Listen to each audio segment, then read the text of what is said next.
What's up, my family?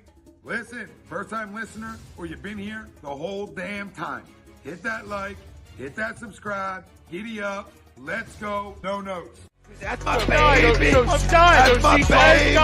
We're going at it at 110%. I just want 5 minutes of happiness, please. Just give me 5 minutes. And they scored! They did it! Slap. What the hell was that? Oh, yeah! What the f*** are you talking about?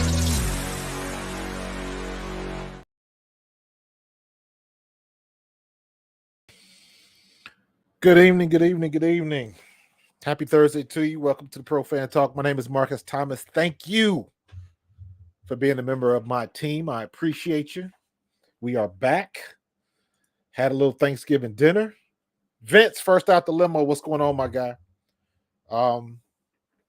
Yeah, man, we back at it. Lots of stuff going on. The Eagles are still in the mix. We wouldn't have it any other way. Rob Povia, what's going on, my friend? I appreciate you. We are getting it started. We got the Cowboys and Seattle playing tonight on Amazon. So that should be fun to watch. And we're going to really see, number one, are the Cowboys as good as everybody says they are? And number two, can Seattle hang? Seattle's going through a thing right now, but they were notched up, had a check mark as one of our teams that we were going to have to play as we continue through this gauntlet and this part of our schedule. But we got a lot of things going on. Ziggy Marley, can't wait for Sunday. I am with you 100%. It's going to be a great game. You got a little jaw jacking on both sides, and that's the way it's supposed to be. I liked a little bit of the trash talk. I don't mind it. It wasn't excessive. And especially, you already know what Deebo was saying. He's been saying that. That ain't nothing new, right? Hassan Reddick jumped in the mix, but Hassan Reddick is a no-nonsense guy. He'll tell you, he'll shoot straight. And so I didn't mind that. He kept it clean and simple. He didn't tell no lies. They were doing a lot of boo-hooing last year. And but he hit the nail on the head. They're going to come in here, line it up on Sunday, and they're going to get another chance to do what they can do. So we'll see what's going on. Wayne Miller, what's going on, bro? Let's go. So, you know, it's going to be good to go. You know, they're going to be revving to go. We're revving to go. So basically it's on and popping. I'll just say it like that. I'm trying to send a link here real quick. Hold on. But all the talk is almost done, you know, and then we still dealing with some issues. But what's different than what's been going on the last 4 weeks? Anthony, what's going on, my guy? I appreciate you. Appreciate you joining in. So these issues right now, we've got the injury bug. We just can't seem to shake it right now. Before it was the secondary. Now it looks like the secondary is kind of getting it together. I don't think that we are the healthiest team. We lost Fletcher Cox. We lost Zach Cunningham. So now, right now, we got to deal with Christian Ellis. So I'm okay with that. If y'all remember, Christian Ellis was one of my dark horses in preseason. I thought Christian Ellis was going to step in and be named a starter.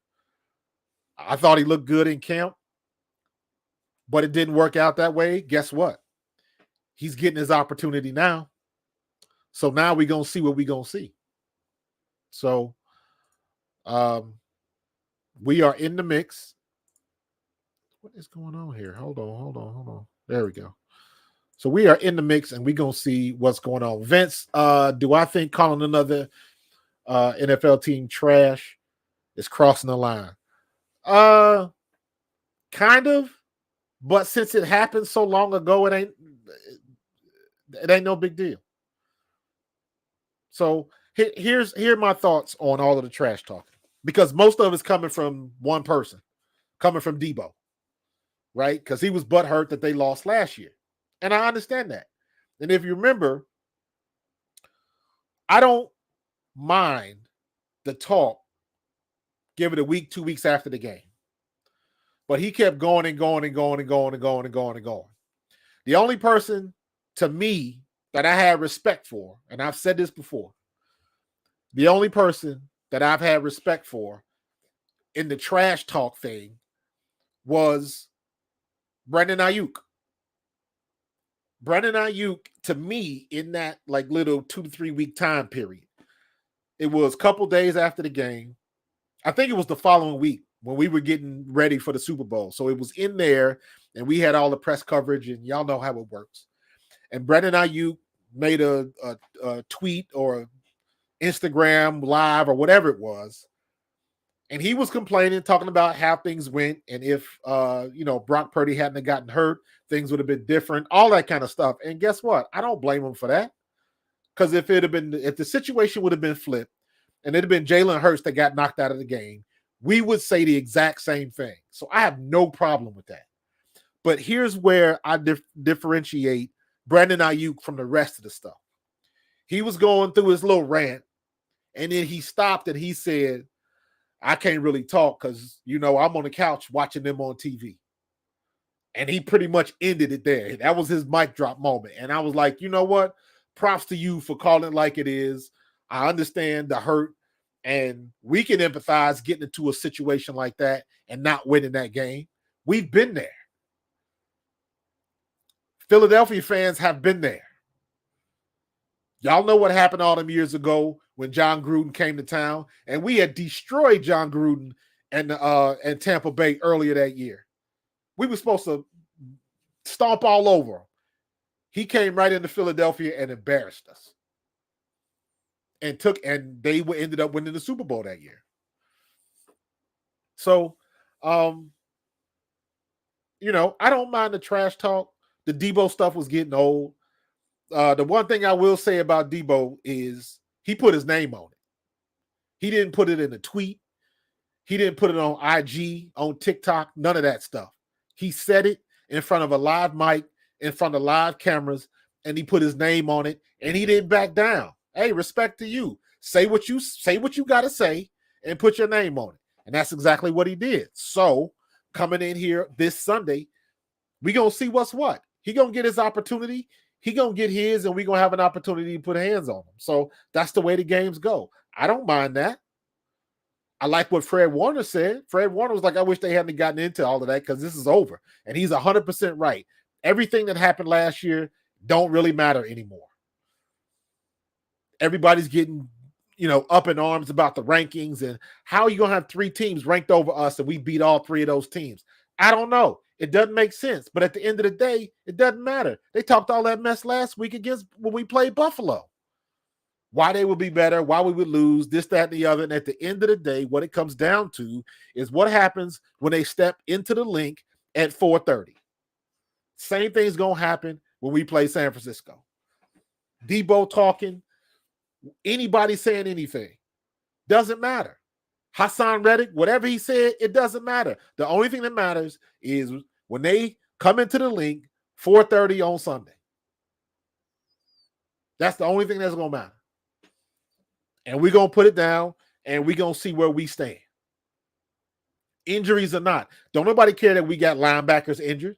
Don't nobody care that Fletcher Cox is down. Zach Cunningham is down. Don't nobody care about all of that. At the end of the day, we got to put more points on the board than they do. All of these criticisms and complaints, and I'm one of them. I will bitch, moan, and complain about Brian Johnson and some of his play calling and all of that kind of stuff. But at the end of the day, in total, we are 10-1. Stop complaining. We nitpicking. We did the same thing last year with Gannon. We are nitpicking. Because here's my thing with Brian Johnson. Now, and let me preface this before I go any further. The criticisms are valid. The criticisms are valid. However, comma, if you're going to criticize him because you don't like his play calling, you don't like the bubble screens, all of that kind of stuff, count me in that group. If I'm going to criticize him for that, that means I got to praise him for the RPO call at the end of the game, for understanding what was coming, for calling that whole drive in the overtime. He had a big hand in that. Because if we call some BS plays at that particular time, who do you think would be catching the heat? Brian Johnson. So if we gonna criticize him when we don't like something, we got to praise him when we do like it. We got to praise him for the win. We got to give him his flowers for the wins. That's the way it works. He earned it. So you got to be careful because you don't like something you see. And if you watch the film, some of those plays, some of those bubble screens set up plays later on in the game. That's why he runs them. I don't like them, but there is a definite method to his madness. So we got to fall back a little bit on jumping down Brian Johnson's throat. We didn't get to 10-1 because he was hot garbage. Far from it. But Philadelphia fans, you find something you don't like and you keep it's like a bruise on your leg. You keep messing with it, and then it's going to get bigger and bigger. He's a first-year offensive coordinator. Let him take his lumps. He's going to have to. But having said that, he's taking his lumps, and we 10-1. So we got to cut out all of the criticisms. We 10-1. So, I mean, you look at that one, Anthony. I understand what you're saying, but like the one with Devontae Smith, he almost got through there. Linebacker caught him and just put a good tackle on him. But guess whose fault that was? That was Jason Kelsey's fault. Jason Kelsey missed his block. He slid right underneath him. Kelsey missed the block, which let him get hands on Devontae Smith, or that probably would have been a 10 to 15 yard game. So you got to look at the whole thing, and you got to look at the big picture. I've been watching film all week. San Francisco is not that complicated. They got about 5 or 6 different sets. That's it. They run the same sets all the time. All the time. So, TK, what's going on, bro? They run basically the same sets almost all the time. They run different wrinkles out of those same sets. But they're going to run that 2-12. When I say 2-12, they got 2 receivers on each side and a running back in the middle. So it'll either be Ayuk, Kittles, Deebo, and what's the other wide receiver? Is it Johnson? What's the other wide receiver for San Francisco? I want to say it's Johnson. I think I'm right. I lost my roster real quick. But in any case, they're gonna run that 2-1-2 or 21. Some people call it 21.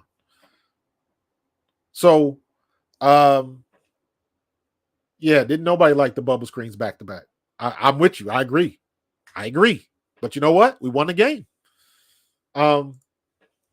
Ziggy, this week we have to run the ball more. I'm gonna get into that a little bit later. But what was I saying? Oh, the offensive sets for San Francisco. They run about 5 or 6 of them. Nice shirt from the Kicks Closet. Got to represent. They run about 5 or 6 sets, and they run everything out of the sets. That's it. It's not that complicated. It's not that many of them. And we gotta be ready for it. Here's the most dangerous things about those offensive sets. Usually Ayuk and Johnson are on the outside. I want to make sure I'm saying it. I got the right name for him. Hold on. But I'll find it. Let me see. 49ers roster. Thought I wrote it down, but I didn't. Eric Armstead depth chart. There we go. Brandon Ayuk, Ray McLeod. Ray McLeod is hurt. Jawan Jennings, not Johnson. Jawan Jennings. So what you have is usually in the 21 set, you got Ayuk on the outside, Deebo. No, Ayuk on the outside. Usually Kittles is on the inside. Then you have on the other side, you got the other tight end, Jushwick. I think that's his name. So you got him or Warner, Charlie Warner, and then you got your Jawan Jennings on the other side. So you got two tight ends, two wide receivers, and CMC is either ace formation or gun formation. Purdy is either under center or 5 yards back. They run everything out of that. They will shift into I formation. They will get into I formation, move the fullback over, then put the tight end in motion, and they're doing all of that to confuse the defense. They're doing all of that to get the linebackers to flow. Here's my point. Linebacker play is going to be critical this weekend. That's why I said in the beginning, this is on Christian Ellis. Moreau's comfortable in what he's doing. Christian Ellis is going to have to do a lot of film study this week. And he can't go for the okie-doke. Because they do a lot of motion. And what they do is, if anybody's ever been to a Little League game and you always come across that team that plays like the wishbone and they do those reverse outs and it's a hard time for the kids to tell who's got the ball. That's exactly what they do in San Francisco. They'll run a lot of that arc motion where Deebo will motion all the way across and then come back, but he'll come back behind the quarterback in gun formation. So now is he giving it off? Is he handing it off to Deebo on the reverse? Then you got a skinny pitch. They got a play action skinny pitch, right? It's a great play because what happens is when Brock Purdy reverses out and throws the pitch, when you think pitch, you're thinking you're trying to get the running back outside. But they'll run the skinny pitch. Purdy will reverse out, get the ball to CMC deep, but he comes downhill like it's an off-tackle play. So he's not going outside. But the linebackers have flowed outside because they see the motion of the quarterback, so they break out so they don't get beat outside. And what that does, it sets up the block. It is not a complicated play. It's just hard to stop. Because linebackers, your eyes are seeing one thing. So based on your muscle memory, he's pitching the ball, got to get outside so I can cut him off and contain him. So they take off outside, leaving the middle wide open. And it's an off-tackle play. They run it all the time. They'll run it 4 or 5 different ways. And it's been successful. So I'm saying all that to say it is incumbent upon our linebackers this week to have a good game. I don't care who's starting. Yes, I would rather have Zach Cunningham back there. But guess what? Christian Ellis, you're going to learn today. You're going to earn your money this weekend because they coming. And the most dangerous things about all of their offensive sets, they will put guys in motion all the time. And what they'll end up doing is they will move the tight end outside. So if Deebo or CMC gets in that position, where they're going to be? They're going to be the end man on the line of scrimmage. Guess whose man that is? So now you're going to have Deebo or CMC getting guarded by a linebacker. That's a mismatch waiting to happen. It's the chess match. And they got it because they got CMC, Deebo, and Kittles ain't no slouch. So We'll see. The Eagles should use downfield pass on first play to open up on the pass. They have speed. This is a productive play for us. Yeah, you're right. But here's the thing you got to remember, Charles. San Francisco's been watching tape. San Francisco's been watching tape. So what the Eagles need to do is change up their formations and run some things off script because they watch tape too. So hold tight real quick. We off to a good start. Let me see. Where do we need to go? Up. Oh, there we go. I hate when it does that, man. I got to figure out how to make that not happen. All right. We running this ad. We getting paid. Hold tight. Royal Billiard and Recreation, proudly celebrating 40 years and our new, bigger showroom. Twice the size and twice the fun. More pool tables by Olhausen. More dartboard sets, including custom reclaimed backboards. More bar and kitchen stools that can change a room. And more bars, including pre-built and custom. Hot tubs, skee ball, shuffleboard, outdoor, and fun. Royal Billiard and Recreation, your ultimate game room store. Now located on Bethlehem Pike in Colmar. No, I wanted Jonathan Harvey. Looks like Christian McCaffrey, Kittles, and Deebo will have great success. Possibly.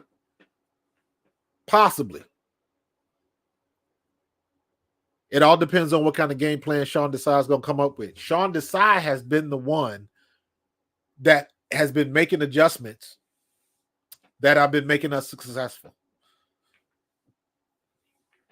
Sean Desai's game plan have been pretty tight.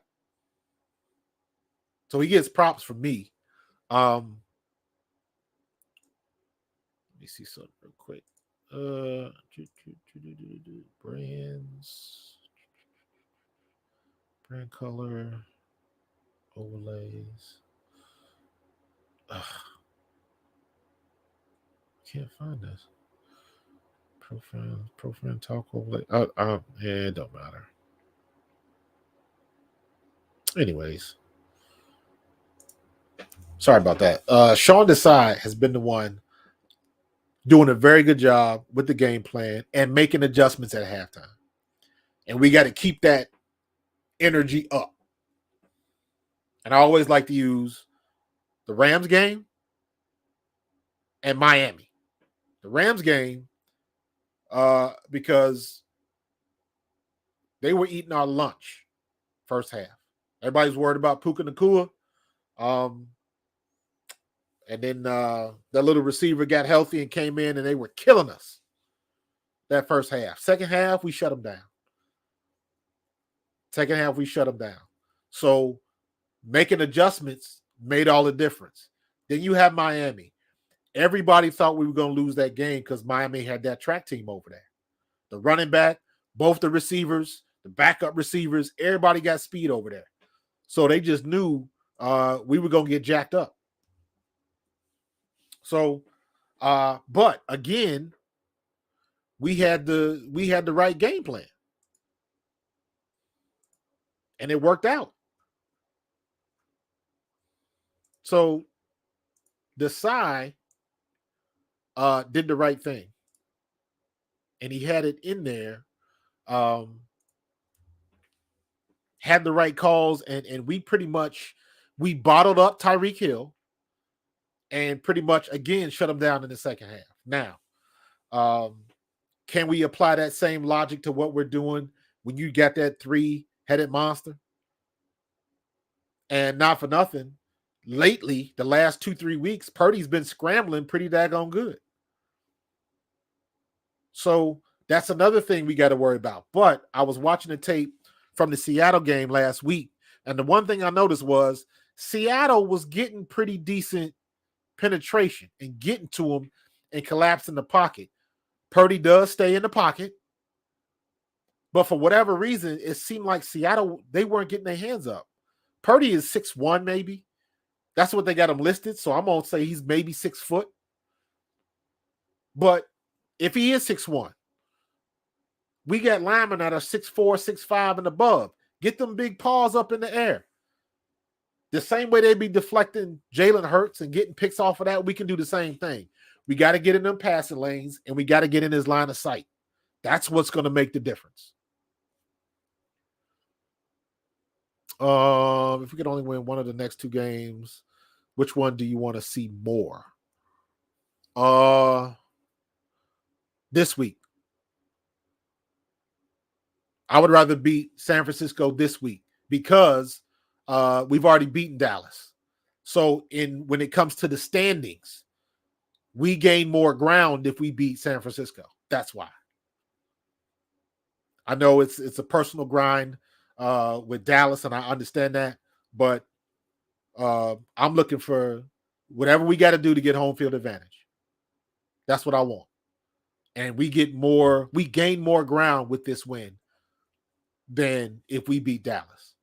If we lose to San Francisco, the pressure to beat Dallas is even more. You already want to beat Dallas anyways, but it's got everything to do with where you're seated.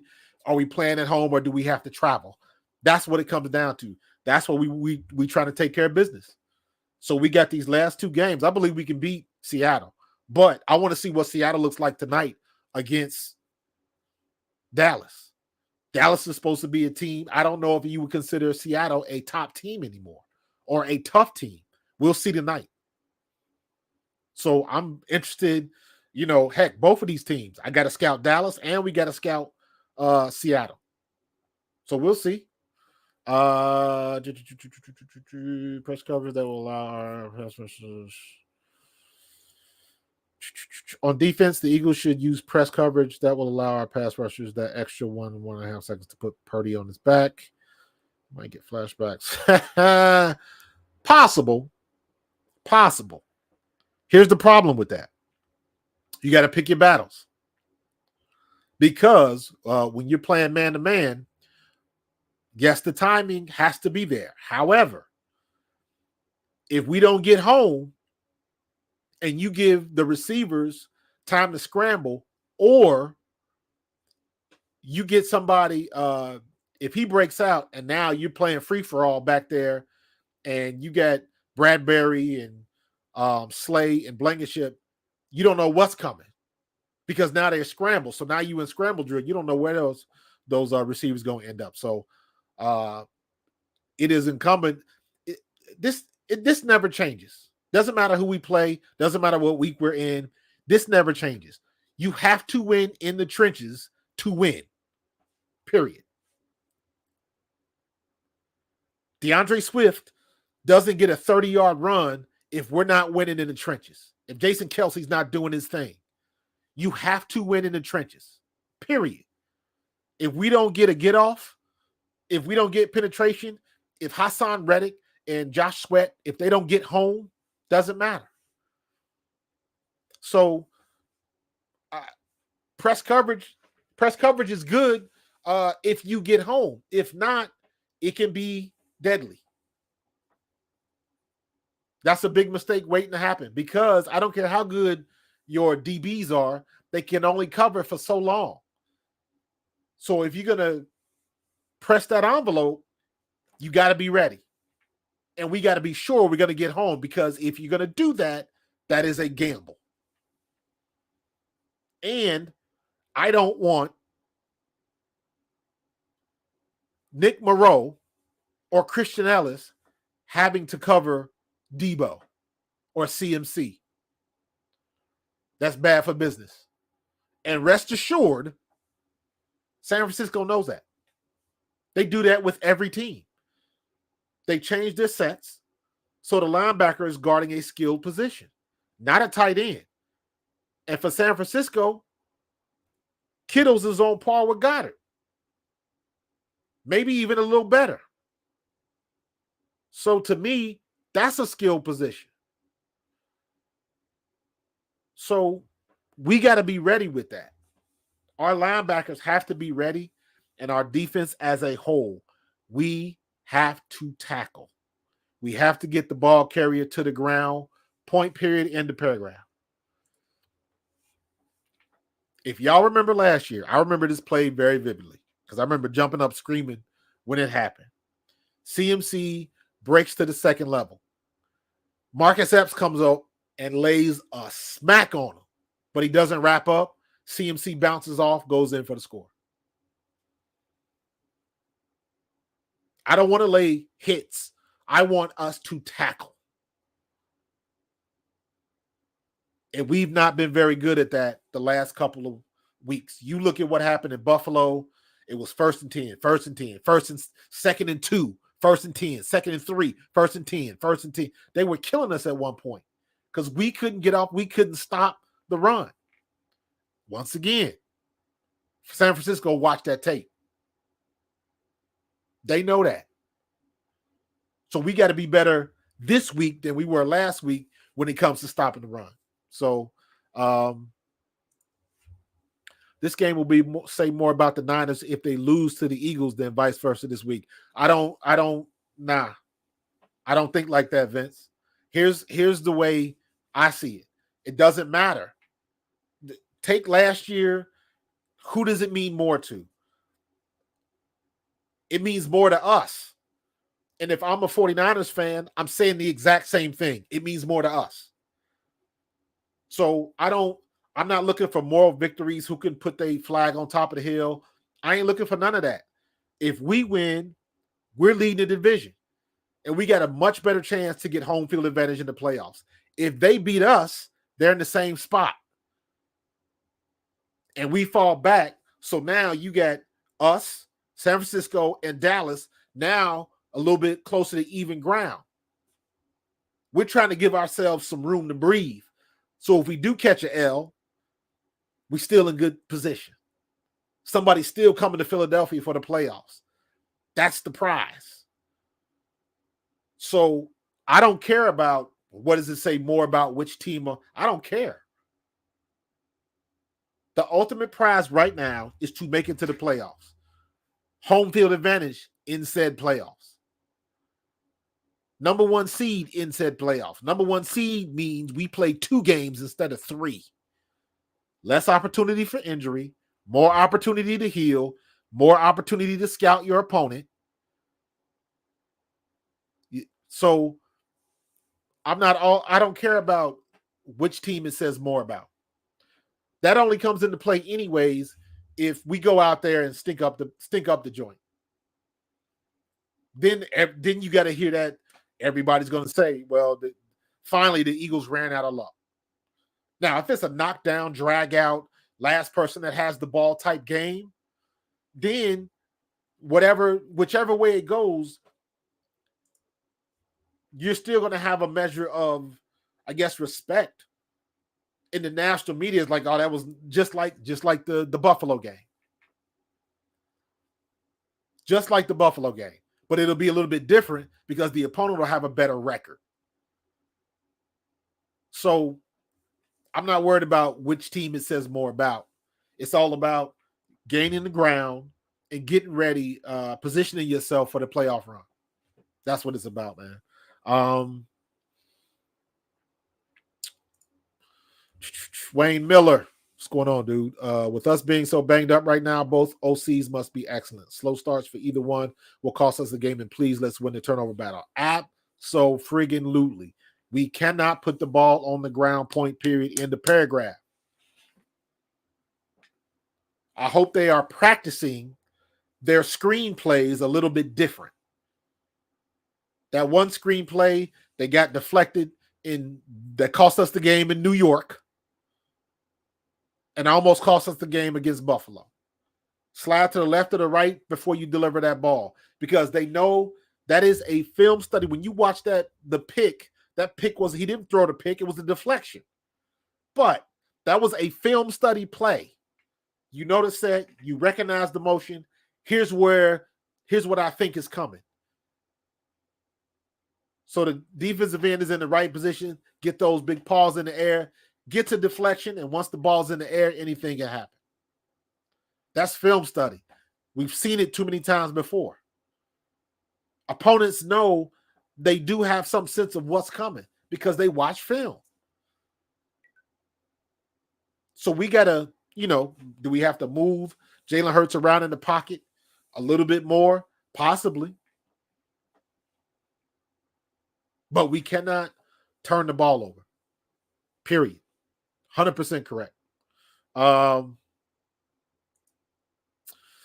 the factors other than home field advantage are in favor of the Niners. You can say the Eagles are at their weakest right now with injuries, the last 2 games the Eagles played, etc.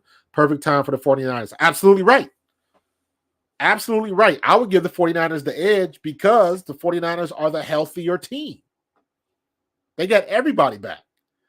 When they went on that three-game losing stretch, they had a lot of people out. But it's no excuse. We didn't get him no excuse when we knocked Purdy out. It happens with the game. We got to deal with it. That's why I said, I'll repeat myself. Christian Ellis, it's time to earn your money. It's time to earn your money. So we gotta be ready to ball. And Christian Ellis, you got to turn it on, bro. All right, time for another ad. We about to hit hats.com. Let's check it out. Hats.com is the premier destination for quality and fashion-forward hats and more, with designs for every style and trend. Locally based and run by Philly sports team fanatics, Hats.com can help you elevate your hat John. Utilize the easy-to-use guides at Hats.com to find your perfect size and style, and shipping and returns are free. Hats.com. Find yourself in a hat. Use code Philly for 15% off your order. Hats.com. And we back. Because right now, I was saying San Francisco is healthy right now. So that is a benefit to them. We can't make excuses. We got what we got. I will say this. We got to 10-1 with a tattered defensive secondary. Now that we got that secondary back a little bit better, a little bit healthier, everybody's where they should be. If we made it through that, we can make it through this. I'll say it like that.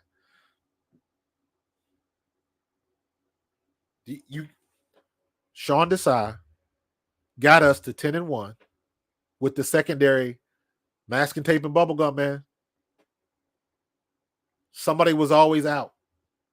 Then we got Bayard. When he came in, he wasn't ready. Then we got Roby back. And then every week, it just gotten a little bit better and a little bit better and a little bit better. So now I'm not so worried about our secondary. Brian Daly, what's going on, bro? Big game Sunday, bro. You already know. So Sean Desai's got us over that hump, man. So props to him. So we got to be able to keep it going. And like I was saying, he knows that San Francisco only runs X amount of sets. He knows the 21 personnel. He knows the trips left and trips right personnel, where Deebo goes in motion, and then all of a sudden you're back in the 21 set. He knows all of that stuff. He knows the behind the quarterback motion that Deebo does for the reverse, or the fake reverse, or the RPO, or the fake handoff, give it to CMC, or the fake CMC, give it to Deebo going around the corner. He knows all of that stuff. They've been watching a ton of tape. Nah, I don't think they're going to try to knock Jalen out. They're going to take their shots if he runs the ball, but Jalen's been very good at getting himself on the ground. So he's been protecting himself pretty daggone good. So, yeah, Wayne, Christian Ellis want to be a player in this league, bring your A game. I think Christian Ellis is going to be a good player. This is finally his opportunity to show up. I think last week he got in there. He got a little bit overzealous on that one touchdown play because all he had to do was throw his hands up in the air. He would have blocked the ball. But, he fell for the banana in the tailpipe, getting a little too excited and kind of didn't follow his rules and threw the ball right over his head. So we're going to see. When San Francisco loses, are they going to complain that they lost because our players were injured? I don't care. I don't want to solve that riddle. How about that? I would like to see Desai do nickelback blitzes more often. I haven't noticed blitzes nor corner blitzes. I wouldn't mind seeing that, but again, Anytime you blitz, you got to pick your battles. And let's just, you got to give Purdy props because Purdy is not doing anything crazy, and he doesn't have to. The reason why Purdy is playing so well is because Purdy's in the same situation like Jalen Hurts was last year. What was the criticism that people were giving Jalen Hurts? Well, he's supposed to be good when he's got all of those weapons. You're absolutely right. He got Goddard, he got AJ, he got Devontae. And you can throw Miles Sanders in there. Purdy's in the same boat. He got CMC, he got Kittles, he got Deebo, and Ayuk. Your team is supposed to have weapons. So you know what he's doing? He's getting rid of the ball quick. Every now and then he's going to go 25, 30 yards down the field and make a good long throw. He ain't throwing the ball 50 yards deep. He ain't throwing deep balls like that. The best thing about Purdy and the best thing about San Francisco offense is they get the ball to their playmakers and let them make plays. That is exactly what they're doing. He ain't throwing deep balls. He's throwing a 5 to 10 yard drag route to Deebo. Deebo makes a linebacker miss, and he turns an 8 to 10 yard gain into a 20 to 30 yard gain. The linebackers are over pursuing. They do a skinny pinch to CMC. He runs off tackle, cuts it back, and because of the over pursuit, he turns a 5 yard rush into a 15 to 20 yard rush. That's what they're doing. They are not doing stuff complicated, but they move everybody around so daggone much, it confuses the defense and gets them out of position. That's beautiful. That's what an offense is supposed to do. We get stuck sometimes, I think. I don't know this for sure, but I think sometimes we get stuck in our first 15. And that's where Brian Johnson gets caught. Because if the first 15 doesn't work, how long does it take you to get through those first 15? So if you 3 and out, it might take you 5 offensive series before you get through your first 15 plays. If you 3 and out all the time. So he's got to be able to adjust, and we have to be able to see things on the fly a little bit better. Sometimes Jalen will see something and call it. Sometimes Jalen will change a play and he shouldn't have. There was probably 2, maybe 3 RPOs that he should have gave the ball up. He took a sack on one. He got like a no gain, and I believe he got like 1 yard gain on a couple of RPOs. I think it was 2, maybe 3 out. Then he should have just handed the ball off. And then, based on what I saw, if he would have handed the ball off, it'd have been a no gain. So sometimes you get the bear, sometimes the bear gets you. Yeah, Marvin, yeah. That's not, but the problem is, how do you do that? Sean Desai's going to have to reach in his bag like he did against Miami. Because for all intent and purposes, 49ers got that same type of track meet.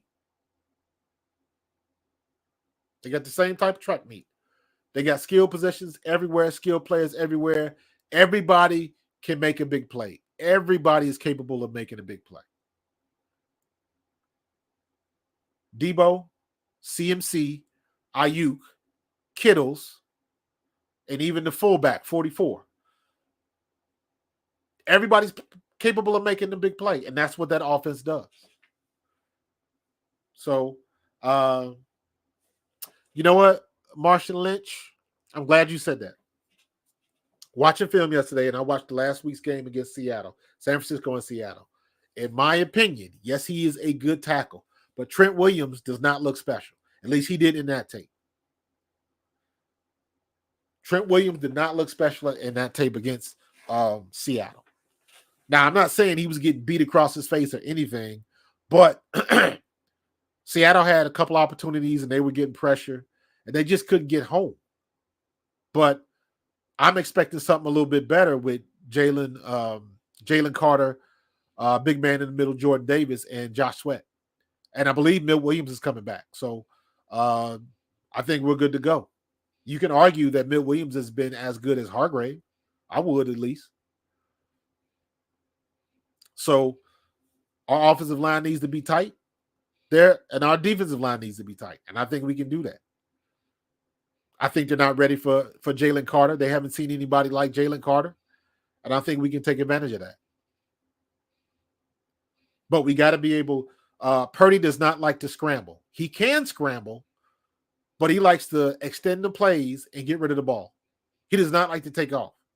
So we just got to collapse that pocket, put hands on him, and I do believe we might occupy a little space in his brain from what happened last year. Because I know he's gonna have a little PTSD when Hassan Reddick comes around that corner. I think Haas is gonna have another good game. TK, what's up, fam? I may have missed this, but in case nobody asks, what do you think about us bringing in Ertz as a backup tight end? Maybe not for this game, obviously, but for the remainder of the season.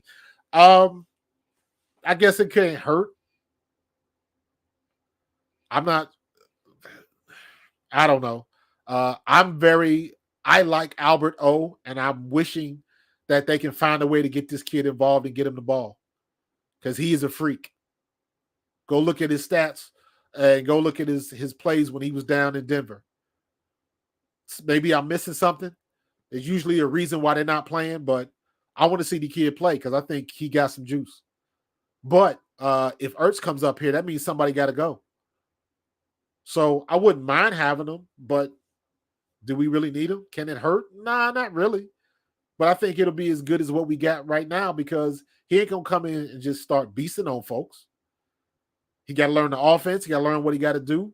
Would I mind it? Nah. But I'm good with what we got, so we'll see.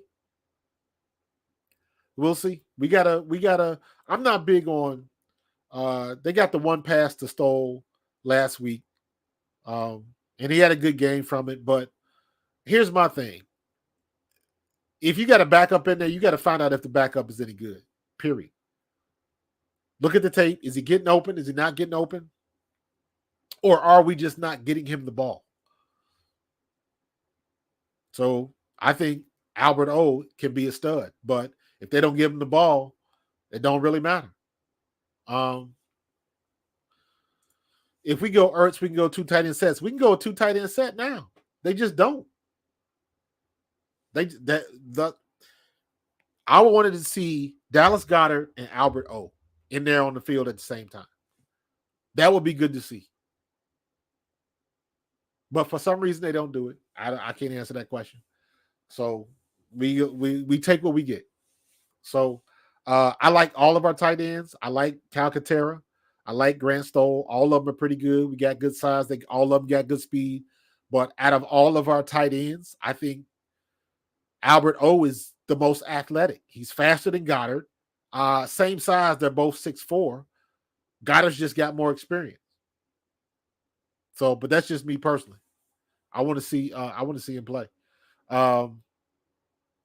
You heard it was because it's blocking. Yeah, they said Dallas Goedert wasn't a great blocker too. So maybe it is. I don't know, but you can still put him in pass patterns. When you 6'4", can dunk with 2 hands, yeah, let's put him in the pass pattern. And when you 6'4", 250, 60 pounds and run a 4.5, that's a mismatch with a tight end, with a linebacker. Use it. Use it. You never know until you use it.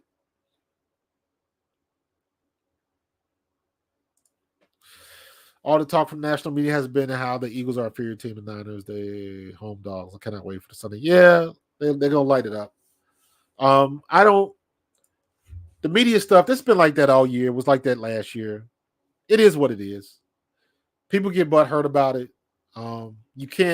We can't be in the city of no one likes us, we don't care, and complain that the media doesn't give us the respect. That's an oxymoron. You either going to enjoy being an underdog or you're going to complain about not getting your respect. You can't do both. We thrive on being the underdog, so let's be the underdogs. If they want to keep doubting us, let them keep doubting us. We're supposed to lose to Dallas. We're supposed to lose to Buffalo. It is what it is. We keep winning. Yes, I believe that eventually we might have to take an L. But until I see it, I ain't betting against us. And you know what? Who's to say that we don't have the game of the year? And we come out and Jalen has 350 yards passing, 3 touchdowns, all of that kind of stuff. So I don't know.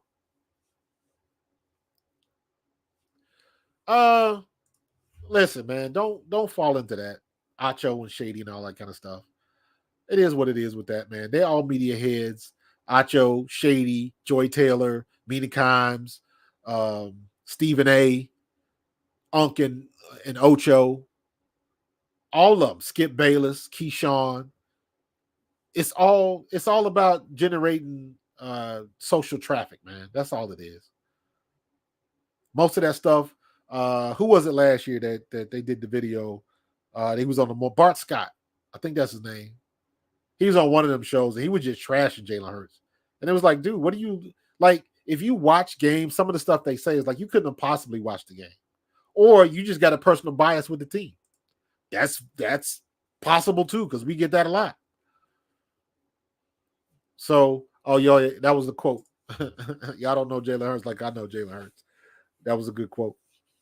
But yeah, man, I don't care about all of that stuff. Let them say what they're gonna say, because it ain't gonna stop them. It's all to generate traffic. If I make a post right now as a former Philadelphia Eagle and I say Jalen Hurts is garbage, he's trash, everybody's gonna come like, who you talking to? You don't know what you're talking to. You a clown, this, that, and the other. You trolling. You gonna get all this traffic because everybody loves to tell you when you're wrong. That's why I believe a lot of these people on social media, a lot of stuff they say incorrect on purpose because they want to generate the traffic. They want to generate the clickbait. There's some people that watch enough football and you look at it like, why would you say something like that? You should know better. They do know better. Chris Sims, I just finished the video. I'm going to post as soon as this show's over with, talking about Mike Florio and Chris Sims were talking about the situation with Travis Kelce and Jordan Phillips. Was Travis Kelce out of bounds for wanting the NFL to fine Jordan Phillips for that offsides hit on the brotherly shove? As soon as I saw that play, I was like, he did that on purpose. I knew it. It's too easy to tell. And Florio gets on some rant about when you're that big and fast, you can't just take one step. You can't. I was like, oh, people do it all the time. They do it every week in the game. You jump off sides, you try to hold yourself. Or jump back on. Like, people do that stuff every game, every Sunday, every team, every game. Somebody's going to jump off sides and try to catch themselves. So, yes, they can stop. What he did was purposeful, and I fully believe he was trying to hurt Cam Jurgens. I believe that 100%. I've seen enough football in my life to know when somebody jumps off sides and when somebody is purposefully trying to take somebody out. And that's what he was trying to do.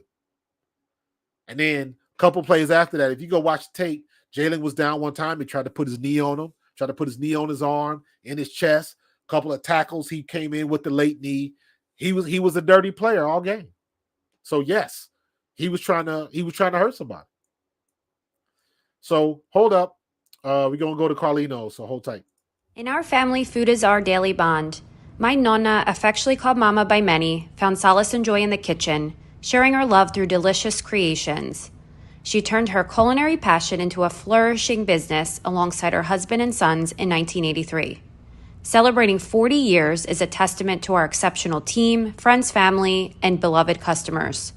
With gratitude, we look forward to the future, expanding our brand to share the highest quality Italian food and wine nationwide. Our heartfelt thanks to everyone who has played a part in our story. Grazie mille.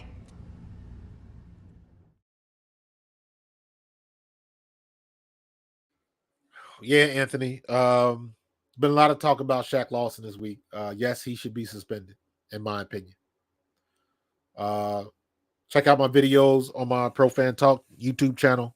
I got 2 videos on that and a couple of shorts. But yes, he should be suspended, in my opinion. You cross the line when you put your hands on somebody in the stands. Number one, defense was on the field. Why are you not paying attention to what you're supposed to be doing?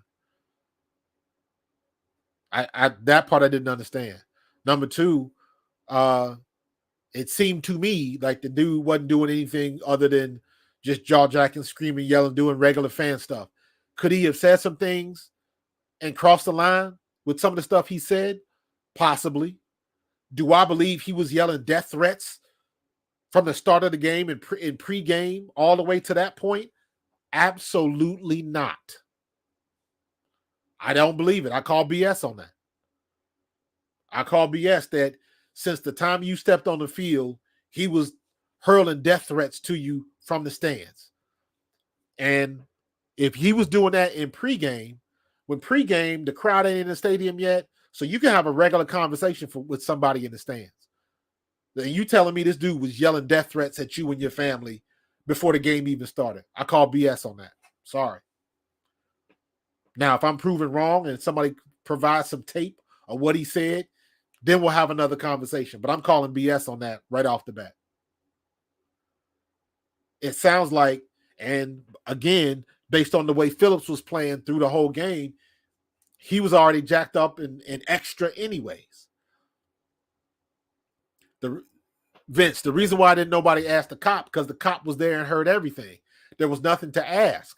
The only thing, I got a piece of video where the security guard comes and asks the guy, why did you put your hands on him? If he asked that question, that means the player told the guard that he touched him. The player said that. And if you watch the video, that wasn't the case. So if he gonna lie about that, he lying about everything. But at the end of the day, he shouldn't have brought his butt behind that bench. What were you going to prove? Jordan Phillips gets in the dude's face. If that dude would have been an inch closer and Jordan would have headbutted him or something like that, Jordan would have been in the same spot. But the minute you put your hands, you shove, you push, or however you want to define assault, the minute you do that as a player, game over. So if this dude is in the stands, if he waiting for Pond Lahaki to get in touch or something like that, so be it. You get what you get. You went behind the bench during the game, caused the altercation, and put your hands on him. Jake Friel, I see you, bro. I appreciate you. As a player, you do not do that. You just don't. You cannot win. They used to tell me that when I played, and we didn't have social media. Now, you mean to tell me you're going to go behind the bench, walk another 20 feet to the threshold of where the wall is, where the stands are, stand up there and go toe-to-toe, nose-to-nose with a fan. Everybody and their mama got a phone. Everybody's filming. So you can't get away with nothing. And that's how you going? That's how you want to get down? You stupid. For Shaq Lawson, that's going to be a very expensive conversation. That's what that's going to be. Because he might not get suspended, but he's definitely going to get fined. Because he put his hands on the dude. That's a no-no. You know, I don't care what the situation is. I don't care what they said. Because you're absolutely right, Vince. If he would have said something that was out of bounds, the cop would have took action.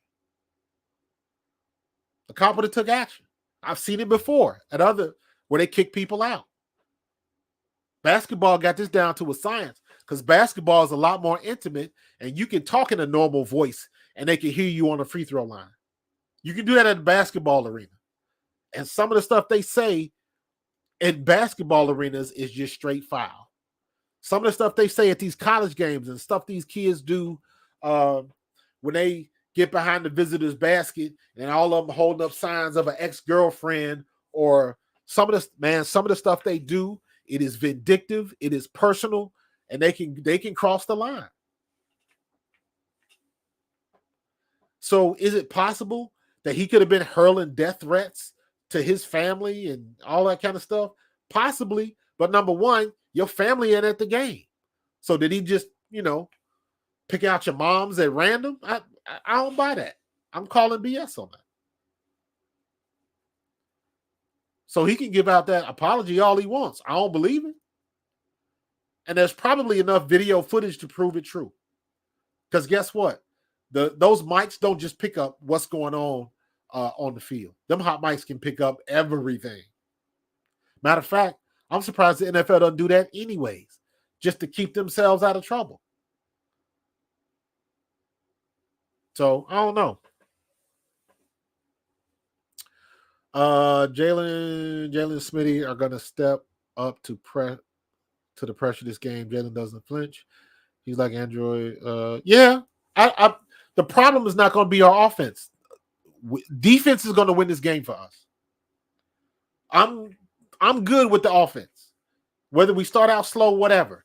Defense has to win this game for us. We got to keep Brock Purdy and CMC out of the end zone. That's what we got to do. Christian McCaffrey's got a record where he's got, a touchdown in the last 22 games or something like that. Something ridiculous. We have to keep him out of the end zone. Defense is going to win this game for us. Has to be that way. They don't score, they don't win. So we can talk all that crap about woulda, coulda, shoulda with the, who's the better quarterback, what would have happened if somebody stayed in the game. It don't matter. If they don't score, they don't win. Period. And that's exactly how I'm looking at it. So it's going to be a knockdown, drag out one, man. We got to put it down.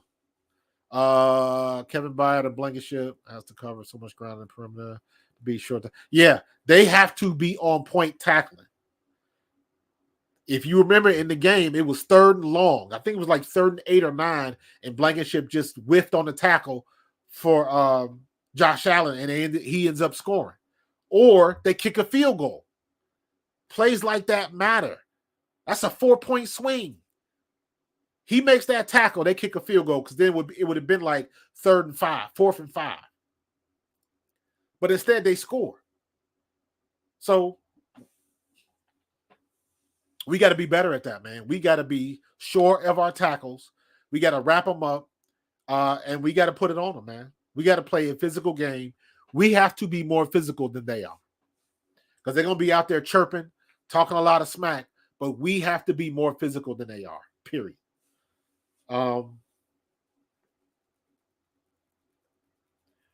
That's pretty much it, man. That's it in a nutshell. Take all the other media stuff and trash talking. Take that stuff off the table, because it don't matter. We have to win in the trenches and not turn the ball over.